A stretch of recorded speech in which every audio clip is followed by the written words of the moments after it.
Индекс. Ексклузивни информации, проверени факти. Први до граѓаните и бизнисот. Со Маја Дамјановска.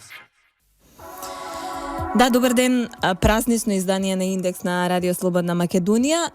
Пред да го најавам гостинот на самиот почеток, само еден апел до скопјаните да не излегуваат од дома, бидејќи загадувањето со PM10 частичките е 3 пати поголема. Синоќа во Скопје најзагадена општина беше Карпош, таму на полнок концентрацијата на PM10 частичките во воздухот беше и 8 пати повеќе од максимално дозволената граница од 50 мг на метар кубен.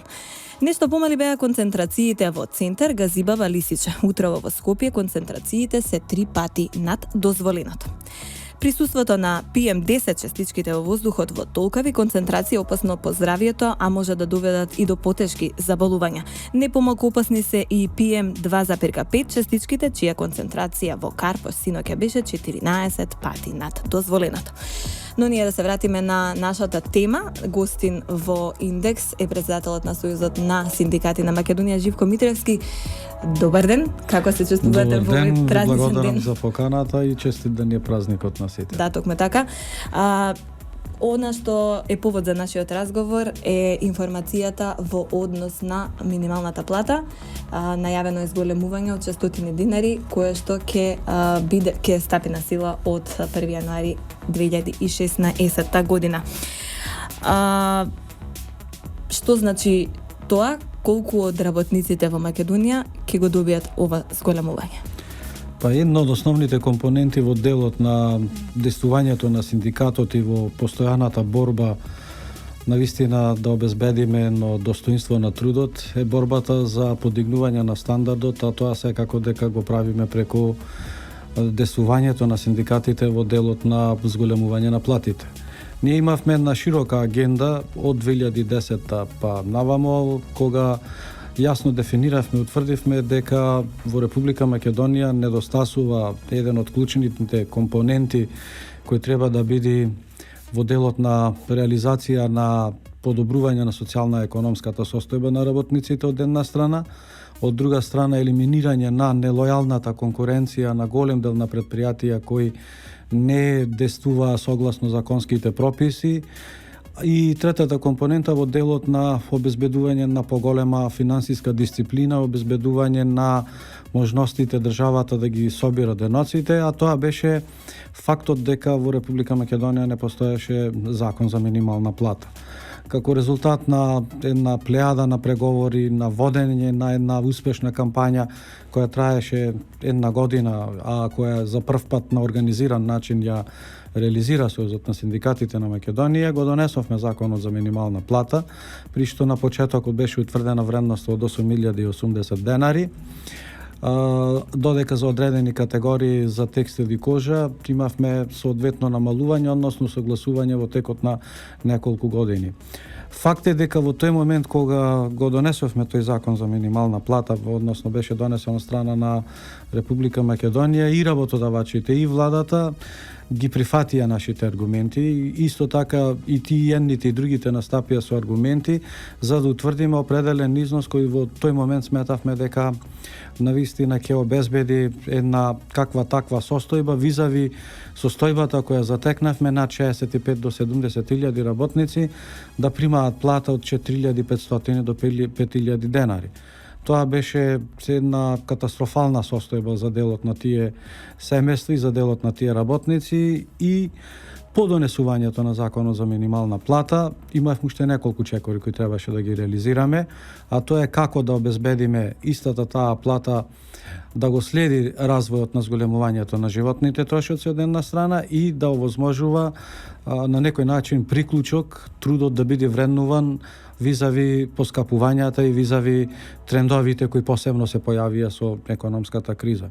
Тоа го правевме на начин што етапно секоја година на крајот од годината донесувавме анализи и се зголемуваше минималната плата за во 2015 година, имајќи во предвид дека бевме во текот на една економска криза која предходната година и тоа како се чувствуваше и во Република Македонија и во светот, Одлучивме дека добро би било веднаш во старт, кога ги правевме анализите за зголемувањето на платата, да ја зголемиме платата за 2015-та, која тогаш ја дефиниравме на 9590, истовремено да разговараме за ефектите какви биле во старт, да му овозможиме и на работодавачите да ги прават своите анализи при креирањето на деловната политика, додвојат повеќе средства за плата за идната година, а од друга страна сметавме дека би било многу подобро да овозмешиме и една подобра деловна атмосфера кога работниците ќе знаат дека и следната година ќе имаат зголемување на плата. Исто така, дефиниравме дека таа вредност ќе биде 10.080, што значи претходната година имавме зголемување за 9,53%, сегашното зголемување е некаде околу 6%, и секојаш го имавме во предвид зголемувањето и на видот на животните трошоци. Ако се има во предвид дека започнавме со плата која беше 4.500 денари во моментот пред да биде донесена минималната плата и сега 10.080, значи можеме доволно да утврдиме дека имаме драстично зголемување. И што е уште поважно, значи го фативме приклучокот за следење на оваа состојба на зголемување на плати за текстилните работници и за работниците од кожа кои работат во такви предпријатија, кои од 2016 година, значи ќе примаат плата од 9.000 денари. Максимален е напорот, значи што го направивме во делот на постоечките можности, во делот на она што економската моќ на стопанството во Република Македонија може да го абсорбира. Ние не зборуваме, барем зборувам како синдикат, дека тоа е максимум што треба да се направи. Напротив, ние постојано тие анализи ги ставаме во функција и ја правиме таа активност во делот на зголемување на минималната плата, но сепак бевме многу внимателни. Дали пак и енормното зголемување на минимална плата може да предизвика едни други турбуленции за кои што предупредува работодавачите, па воопшто да не можат да исплатат плата и да го доведиме во прашање дури и работниот однос и работните места на работниците. Да, каков е ставот на работодавачите сега со ова ново најавено зголемување од јануари? Па со оглед на тоа што ние и претходната година... Земејќи во предвид и политичката ситуација во Македонија и престојните избори најавени за април, значи, кога економската активност нели е сведена на минимум. Работниците работат и на сметка на тоа, значи тие мора да примаат плата. Семејствата мора да екзистираат и максимално што сакаме да упатиме и апел дека политичкиот дел треба да го изолираме од економскиот дел. Иако знаеме дека тоа апсолутно не е можно. Меѓутоа, обврска е на сите политички структури, на сите политички партии, како на позицијата, така на опозицијата, да овозможиме една нормална економска атмосфера, која представува основа за надминување на сите проблеми. Инаку што би се случило ако ние се приклучевме или се вклучевме сите социјални партнери во една политичка тензија, а да ги занемориме основните економски компоненти кои треба да ги реализираме. Затоа мислам дека и ние како синдикат во сите овие процеси бевме многу внимателни. Добро е што и работодавачите да вистина го следат тој процес на внимателност, да не бидат инволвирани во политичките прилики, за да овозможиме една нормална економска атмосфера која ќе дава резултати и благодарение мислам на таа нормална економска атмосфера која се случува, се случува и нешто друго, се уште Република Македонија да станува атрактивна дестинација во делот на странските инвестиции и во делот на она што за нас посебно беше интересно и за тоа што посебно се залагавме, иако имаме вакви политички турбуленции, да не бидат тие политички турбуленции инволвирани во делот на работното законодавство. Ние имаме, значи, постојанен континуитет напредок во делот на работното законодавство. Не дозволивме закони со кои може да се масовно да се отпуштаат работници, не дозволивме намалување на плати. обезбедивме максимален дел во делот на задржувањето на основните услови околу пензионирањето, не дозволивме зголемување на пензиски граници по сила на закон, туку тоа да го прават доброволно, што значи придонесовме за обезбедување на една нормална економска атмосфера, која навистина дополнително влијаеше сепак да обезбедиме една економска стабилност која заради политичките прилики, верувајте, можеше да биде нарушена, ако социјалните партнери влегоа во некоја друга игра. Митревски, тука ќе направиме кратка пауза, се враќаме видно со разговорот. Да, продолжуваме со индекс на Радио Слободна Македонија, како што веќе најавив, гостин во емисијата е председателот на Сојузот на синдикати на Македонија Живко Митревски. Разговараме за минималната плата. Кажавме дека од 1 јануари таа се зголемува за 600 денари, ќе изнесува 10.080 денари. Председателе, во кои сектори работниците треба да очекуваат зголемување за 600 денари од следната година, покрај текстилната и кожарската индустрија, каде што за гарантираната минимална плата од јануари за НФ 9.000 денари? Значи, минималната плата се исплатува за сите работници во Република Македонија. Значи, основната поента и суштина на законот е да не се дозволи да имаме плата која е пониска од минималната плата. И мислам дека сме на добар пат тоа да го направиме и еве овие неколку години како функционира тој закон за минимална плата го направивме. Она што посебно е важно во овој момент и што сакам да го потенцирам, дека напорено со зголемувањето на минималната плата, ваквото зголемување на минималната плата има соодветно влијание и врз зголемувањето на коефициентите кои ќе утврдуваме во гранските колективни договори. Тоа значи дека напорено со зголемувањето на минималната плата отпочнуваат разговорите за зголемувањето на коефициентите и во гранските колективни договори, па и во некои колективни договори на ниво на предпријатија, што дава една дополнителна можност, освен ова основно зголемување на минималната плата во предпријатијата каде што не може да има зголемување повисоко од минималната плата, но во оние стандардни предпријатија кои релативно добро работат, се отвора процесот на тамошно зголемување на минималните плати во подделни гранки и сектори. Тоа ние го правивме и го правиме, така да имаме свое драстично подобрување на состојбите во неколку гранки по оваа основа. Пред извесен период го подпишавме колективниот договор кој беше посветен на тутунската индустрија, на земјоделието и на прехранбената индустрија, каде што во овие грански колективни договори фактички имаме повисоко зголемување на коефициентите од она што е утврдено како единица и во минималната плата.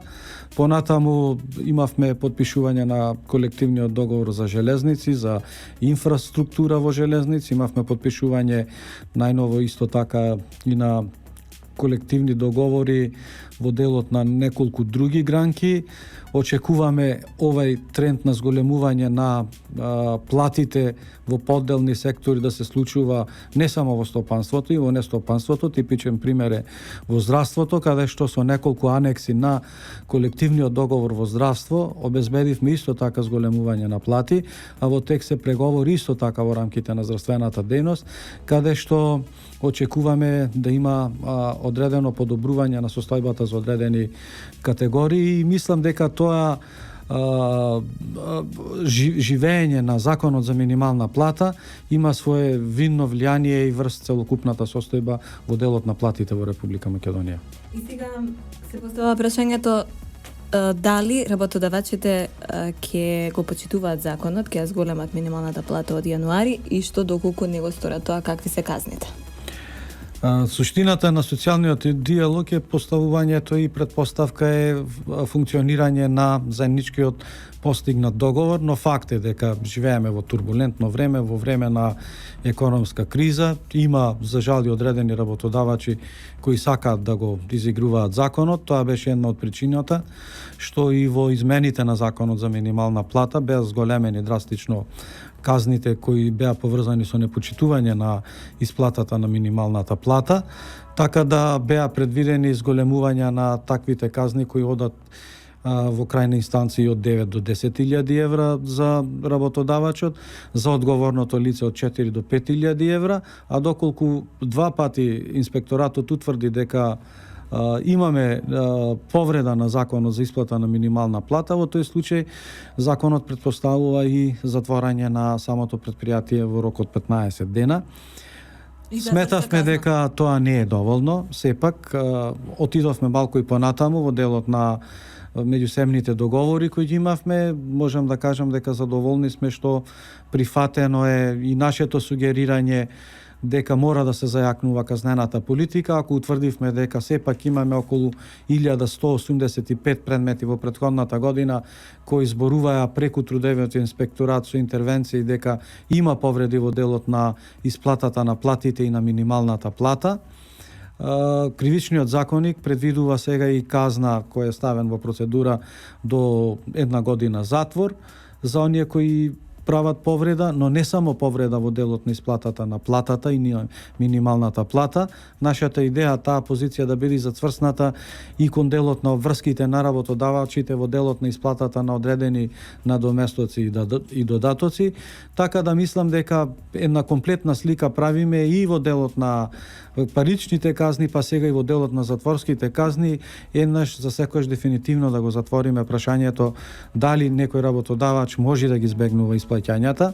И мислам дека со тоа се подобрува и деловната атмосфера, се подобрува и мотивацијата кај самите работници и преку зголемувањата на минималната плата, се отпуштаат во делот на можностите да пријават, бидејќи во овој кривичен закон казната се поврзува и доколку работникот укажи дека платата му се земва од пликот. Исто така тоа беше една причина која не натера вака да реагираме, бидејќи сепак беше утврдено дека одредени работодавачи тоа го прават, и доколку биде упатено пријавувањето од страна на работникот дека тоа го прави таквиот работодавач и заради таква постапка кој претходно наводно исплатил плата или некој надоместок, потоа го земвал од работникот, исто така ќе биде казнет не само парично, туку и затворска казна. Ако велите дека има 1185 предмети, меѓу кои и поплаки од работниците во однос на неисплатената плата или неисплатена минимална плата, колку од работодавачите досега се казнати? И со какви казни?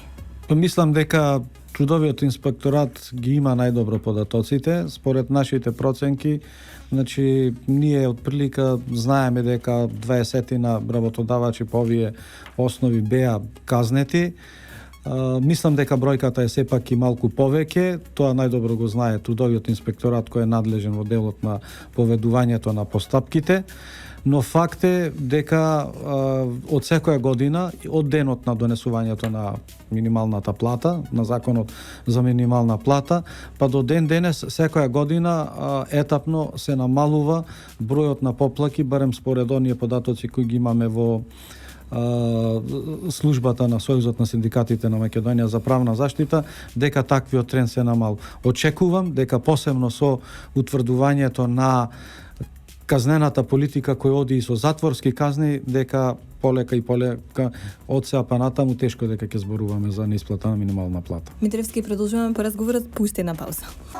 Да, во првиот дел од разговорот говоревме за минималната плата, сега за уште една актуелна тема која особено се разговара деновиве, а тоа исплатата на регресот за годишен одмор, односно популарно наречениот К15. Прашање до вас, дали работниците да го очекуваат? Сигурно дека треба да го очекуваат. Сојузот на синдикатите на Македонија во преговорите со Организацијата на работодавачи го задржа ова право. Правото на исплата на регрес за годишен одмор е задолжително за сите работодавачи и важи за сите вработени во стопанството, за сите оние работници кои работат повеќе од 6 месеци кај ист работодавач во висина од 40% од просекот од исплатената плата во стопанството во Република Македонија. со тоа што гранските колективни договори даваат можност или со колективен договор на работодавач да биде таа висина на регресот и повисока. Ние успеавме да го задржиме тоа право, со оглед на тоа што има одреден број на работодавачи потешкоти во делот на финансиското работење, дадовме можност, доколку бидат утврдени тие финансиски потешкоти, со спогодба помеѓу синдикатот и работодавачот, а врз основа на претходни консултации со гранскиот синдикат, да може да биде утврдена вредноста на регресот и помалку, но мора да биде исплатена таа сума, значи и покрај тоа што може да биде намалена, но треба да биде задолжително исплатена. Но во секој случај, значи се дава таа можност се со цел да обезбедиме максимални услови пак заради одредени потешкоти и заради исплаќањето да не дојде да ги изгубиме работните места. До сега, според нашите анализи, во 3 грански синдикати имаме неколку вакви барања доставено, тоа се отприлика 6 до 7 барања кои се вкупно доставени. Очекуваме дека во текот на овој период некаде до нова година и тие работодавачи кои немаат исплатено регрес за годишен одмор да ги исплатат, бидејќи доколку не го исплатат, повторно се соочуваат со одредени казни заради нивна неисплаќање. Да, какви се казните? Казните се поврзани некаде до 5000 евра, но останува фактот дека секој поединечно, а преку службите наши кои ги имаме и преку нашата бесплатна правна помош, доколку биде утврдено дека не е исплатено, да поведиме постапка и индивидуално да бидат наплатени сите тие средства заедно со камати. Затоа мислам дека ево уште еден апел, не станува збор за кој знае каква енормна сума, еден апел до работодавачите да се исполнат својата обврска, да ги охрабриме, со тоа ќе придонесат да ја зголемат и мотивационата атмосфера и кај самите работници и да елиминираат таа нелојална конкуренција некаде каде што се јавува, а се разбира дека и државата, во интерес на државата, тоа да се прави со оглед на тоа што преку исплатата на и на регресот доаѓа до зголемување на потрошувачката, која пак претпоставува и основа за еден дополнителен економски раст. Во секој случај работниците треба да знаат и дека и ние како синдикат ќе застанеме задолжително ова право да се го оствари. Како ќе биде одреден најнискиот износ кој што ќе треба секако да биде исплатен од страна на работодавачите кои покажуваат лоши економски резултати и како се калкулираат тие економски лоши резултати? Значи има повеќе параметри кои треба да бидат земени во предвид. Прво, не може да стане збор за намалување на регресот ако редовно се исплаќале плати, ако редовно се исплаќале ануитети, ако дури некаде се исплаќала дивиденда или се делела добивка, значи таму нема предмет на разговор. Дека не може да станува збор за неисплаќање или намалување на некаков си регрес за годишен одмор во предпријатија кои имаат драстичен извоз. Станува збор за предпријатија каде што синдикатот врз основа на анализите кои ќе бидат доставени дека е направена загуба дали во текот на претходната година, дали во текот на последните 6 месеци, значи со соодветни релевантни финансиски документи кои реално покажуваат дека работодавачот не може да исплати таква висина на регрес за годишен одмор или пак некаде во одредени фирми каде што имаме доцнење на одредени плати. Во тој случај се разбира дека платите се приоритет во однос на регресот. Сепак јас сум оптимист, барем според ова и според тоа што немаме некое драстично барање за намалување на платите. Јасно покажува нашата оценка дека добар бил начинот, добар бил патот што го одбравме, да имаме и една ваква корекција која покажа дека сепак работодавачите имаат кондиција и ако сите зборуваме дека имаме раст на индустријското производство, дека имаме раст на производството, мислам би било недозволиво да дозволиме и како синдикат, ако тоа е така, да му се крати на работниците правото на регрес за годишен одмор. Кој е основниот износ на регресот за годишен одмор што треба да го добијат работниците, а кој е оној кој што ќе треба да се издоговори со синдикатот и со компаниите кои покажале лоши резултати? Најмалиот износ е според последниот податок од од Државниот завод за статистика 8.800, односно 8.760 дена. Тоа е висината на регресот под кој не може да се води, освен ако не се докаже дека имало сериозни финансиски проблеми самото предпријатие, а имаме, значи ова станува збор за сума од 40%, а во колективните договори, во неколку колективни договори, имаме утврдена можност за исплаќање на регрес во висина од 80%, што значи некаде од 16.000, или во висина од 100% од просекот на платата во стопанството во Република Македонија, односно околу 22.000. Значи тој е распонот кој се движи од најниската од 8.800 до кај 22.000 денари. Какви се казните, рековте, за работодавачите? До 5.000 динари? До 5.000 евра. Евра. Од 4 до 5.000 евра. Така. И тоа треба да биде исплатено до крајот на на годината. Во однос, разговаравме за колективните договори, но едно од вашите заложби, односно заложбите на ССМ, беше и донесувањето на нов посебен закон за мобинг. Како е ситуацијата на тоа поле? Значи, една од кампањите кои успешно заврши на Сојузот на синдикатите на Македонија беше и кампањата поврзана со мобингот, законот за мобинг донесен. Ние обучивме над 58 до 60 наши членови кои добија сертификати за вклучување во борбата со мобинг. Значи, тоа се наши активисти кои работат на терен. Исто така во рамките на Сојузот на синдикатите на Македонија, во рамките на правните служби функционира канцеларијата за антимобинг, претходно функционираше во рамките на синдикатот на СФДМ, кој беше еден од носителите на активностите за мобинг. Факт е дека досегашната практика покажа дека треба да имаме една дополнителна едукација во делот на судството, во делот на судската практика, со правилно детектирање што е тоа мобинг, а што не е мобинг. Но има уште еден факт. Претходно, кога ја почнавме кампањата во делот на донесување на законот за мобинг, кампањата покажа дека околу 46% од испитаниците, некаде околу 2000 вработени беа испитувани, покажа дека се на некој начин мобингувани по различни основи, дали по основ на работен однос, дали по основ на политички план, дали по основ на некој друг план. Најновото истражување кое беше направено покажа драстично намалување на ваквите податоци, што значи самиото донесување на законот покрај останатото влијаеше превентивно со цел да ја елиминираме или да сведиме на едно подносително ниво ова општествено негативна појава. Со оглед на тоа што имаме закон, како најчесто завршуваат, да кажеме, овие постапки за работниците? Во корист, во нивни корист или? Па мислам дека сите аргументи кои ги нудиме покажуваат дека работниците биле во право. Така. Митровски, ви благодарам што бевте дел од индекс на Радио Слободна Македонија. Само да потенцирам уште еднашка, разговаравме за минималната плата која од јануари се зголемува за 600 денари и ќе изнесува 10.080 денари за работниците, а за оние од кожарската и текстилната индустрија износот е загарантиран на 9.000 денари. Ви посакувам убав празничен ден. Ви благодарам исто така на сите слушатели, им посакувам успешен празник и работен ден на тие што работат, со надеж дека сето тоа што го договараме како синдикат ќе биде исплаќано, и ги охрабрувам сите тие кои сметаат дека на некој начин се обесправени воопшто да дојдат до Сојузот на синдикатите на Македонија, тие кои не се зачленети да се зачленат со цел да ги остварат своите права.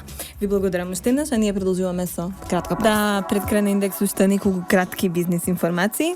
Премиерот Никола Груевски во својот говор на Свечената академија по повод државниот празник 8 декември Свети Климент Охридски, која се одржа синоќа во Музеот на македонска борба, најави два нови проекти кои се однесуваат пред се на младите луѓе и имаат поврзано со образованието. Едниот од нив е бесплатен превоз за студентите во јавниот сообраќај, започнувајќи од 1 јануари 2016 година и со цел грижа за повисок студентски стандард на сите редовни студенти на државните универзитети, ќе им биде овозможен бесплатен превоз во јавниот градски сообраќај, односно во јавниот автобуски превоз во Скопје и во другите градови каде што има организиран јавен автобуски превоз.